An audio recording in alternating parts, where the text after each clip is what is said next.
என்னுடைய வீட்டுக்கு பெயிண்ட் அடிக்க போறோம். எங்க வீட்டுக்கு பெயிண்ட் அடிக்க போற பெயிண்டர் இவங்க தான். அவங்களோட ப்ராசஸ ஸ்டார்ட் பண்ணிட்டாங்க. டேய் என்ன அசிங்கப்படுத்த வேற யாரும் வேணாம்டா, நீ ஒருத்த போதும்டா. வீட்டு மாடியில வந்து நான் ஒரு டிசைன் கேட்டிருந்தேன்.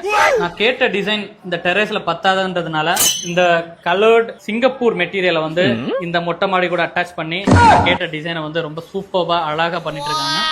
லென்த் ஜாஸ்தியா இருக்கிறதுனால நாங்க அதை கட் பண்ணி ரிமூவ் பண்றோம். வீட்டோட பெயிண்டிங் ஒர்க்கை ஸ்டார்ட் பண்ண போறோம். அதுக்கு முன்னாடி வந்துட்டு கிளீனிங் ப்ராசஸ் போயிட்டு இருக்கு.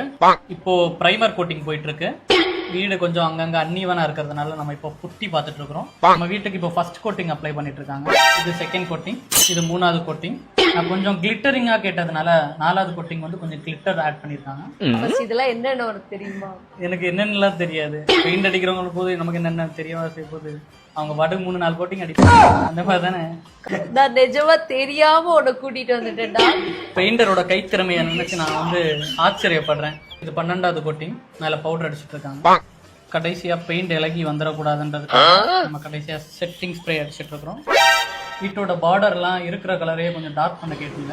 ஒரு வழியா என் வீட்டுக்கு பெயிண்ட் அடிச்சு முடிச்சிட்டேன். நான் கேட்ட மாதிரியே பெயிண்டர் ரொம்ப சூப்பர்வா என் வீட்டுக்கு பெயிண்ட் அடிச்சு கொடுத்துருக்காங்க. நான் ரொம்ப சாட்டிஸ்ஃபைட். அவ்வளோ அழகா இருக்கு.